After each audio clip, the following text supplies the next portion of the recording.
some new things today.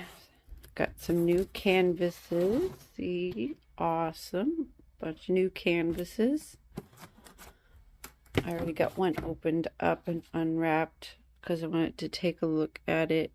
I got some more mugs because all my other ones are all gone. So I got some more mugs. With these, I'm going to be making some videos turning these into artwork. I'm going to be doing some videos turning these into putting designs on these mugs.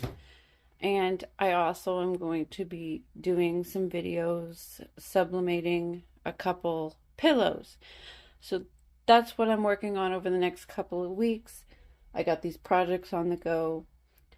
And I've got a few other projects on the go in the back of my head. I've got videos I'm editing. So there will be new content out soon, guys.